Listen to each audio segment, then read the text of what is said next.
Advanced affirmation and attraction. How to use affirmations correctly and attract the right things in life. Chapter 1. Exploring the source of happiness. Each individual on this planet is striving to be happy. This is the state of being that we all know from the time of our birth. It's a state of being that we recognize as our true self, who we deeply are. Now, for most of us, this happiness does not last. It gets replaced by a striving force to survive, which feels more like the opposite of being happy. The reason we're doing this is surprisingly simple, because we're told to do so. Our heritage tells us what to believe and feel. Our government tells us what to believe and feel. Our society tells us what to believe and feel. Source of happiness. This worldview instructs us that we humans operate similarly to a mechanical clock. This view instructs that everything is ruled by cause and effect, and almost everything can be replaced when it is damaged. Additionally, we're taught the concept of the survival of the fittest. Collectively, these two ideas condition us to accept that individuals, like animals, must function in a state of mechanical perfection or be replaced by more perfectly functioning components in the system. You would like to be able to control your views, given that they create your reality. If you are able to control your thoughts, you are able to control what you. While these old concepts have led to a society that is completely self-centered, ego-driven, irresponsible and environmentally destructive. They've led us to a cult of happiness seekers who get their adrenaline rush by buying more useless stuff on a day-to-day basis, all in a subconscious attempt to keep the illusion of flawlessness. We have been conditioned to consume the world in an effort to attain this illusory perfection, and it shows in our daily lives. Plainly put, we work at places we do not like in order to buy stuff we do not need. We have forgotten that the source of happiness lies within the center of our spiritual being, and we have replaced it by seeking it in the material world. We have things backwards. Where does it initially come from? Desire. Wanting something? Bettering ourselves? Take a good look at your life right now. Where do you live? What does your furniture look like? What sort of car do you drive? How much money is in your bank account? Look in the mirror, how do you look? Everything has been manifested one way or the other, by you. You may not be aware of how far-reaching your ability to manifest truly is in all its aspects. Are all my thoughts responsible for this? Yes.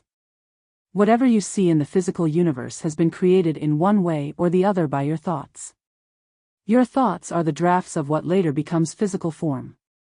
Everything starts with a thought, which is a thought. That's why it's crucial to pay attention to your thoughts. If you worry about getting all those bills paid, you'll create more of the same thing, simply because you've entertained it. Your thoughts are nothing more than frequencies or vibrations that resonate with similar vibrations already existing. Fascinating, isn't it? If you cannot control your thoughts, things will manifest that seem random and unconnected to you, and they're actually manifested from others. Your consciousness is like a radio station. You can send signals and programs, and you can receive signals and programs. Sometimes you may want to receive and sometimes you may want to send. To know when to send and when to receive is one of the greatest success factors in life. It's the balance of knowing when to create and when to experience. You cannot constantly create, for you would miss out on the other part of the experience. On the other hand, if you only experience things, you'll never get to manifest anything. Another way of putting it would be responsive responsibility, the ability to consciously respond. In every moment, you have a choice about what you want to do, and what you want to decide. If you don't exercise this power, nothing happens in your life, at least not what you want. This brings us to the next topic. Happiness is the state of being of our true self, which we have deeply recognized from birth. We lose sight of the source of our happiness through a variety of cultural, social, educational, environmental, and relational conditioning. When we respond to life from our true selves rather than from our conditioned selves, we are able to manifest what we want. Chapter 2.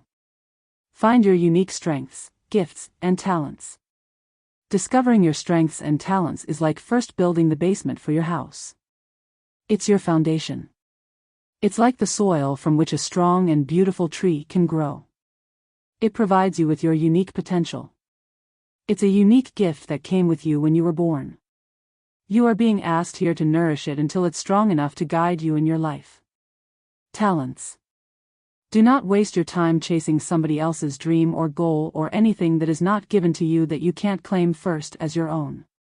Use the talents you came in with or the ones you developed along the way. You may become very good at something, but you'll never find true, lasting happiness with it if you cannot own it completely. You'll always have to compensate with something else so as not to feel the void in your life, a void that is only filled by your own inherent strengths and talents. If you do not know your talents and strengths, make getting to know them your major project in life. Use any tools you feel comfortable with. Try to find a way to dig deeper into yourself. This is your life, and you are worth it. Recognize your unique blend of talents and gifts is the first step in discovering who you truly are. Think of your childhood dreams for clues about your early conditioning. Ask your friends to help you identify your gifts. Keep a journal of questions and answers and refer to it often as a way of focusing on the specific characteristics of yourself and the dreams you hold dear. Learn to use any tool that helps you find a way to dig deeper into yourself. Finding the courage to step out of normality. If you found your talents and strengths, you know you're unique. It gives you confidence and a sense of stability. That does not mean that you go around telling individuals how different you are. It's just a recognition of what you brought into this lifetime. Make a commitment to follow these gifts and talents, let them guide you. Do not let anyone tell you what you should do. Do not let anyone tell you that you're not good enough to fulfill your dreams.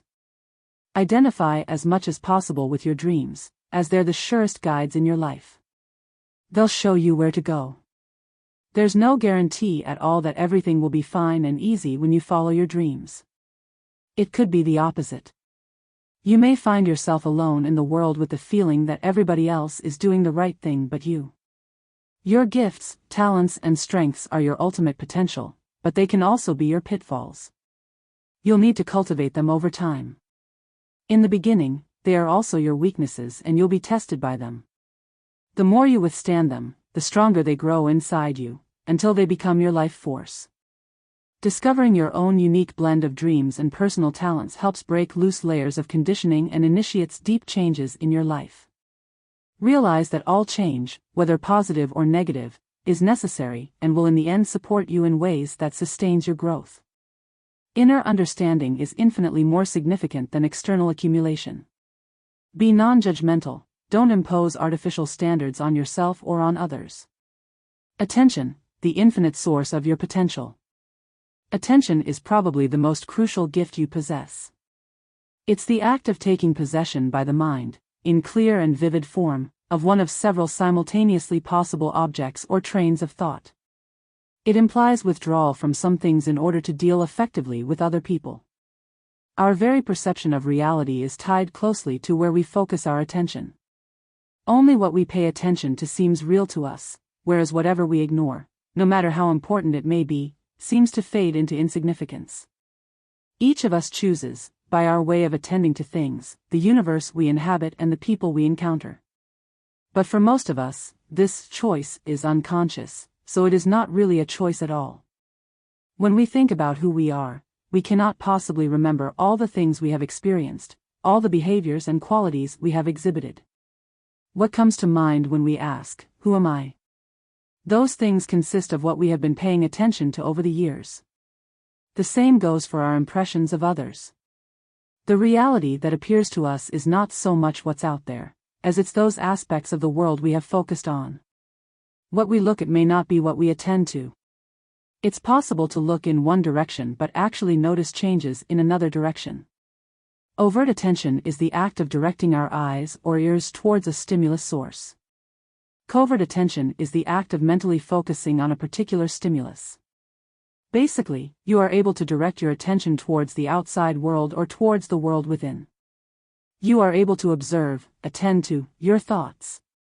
Mastering and controlling your attention gives you the freedom to choose what happens in your life. There are numerous things happening at the same time all over the world, however, as long as your attention isn't directed to any of it, nothing really happens for you. This is very important to understand.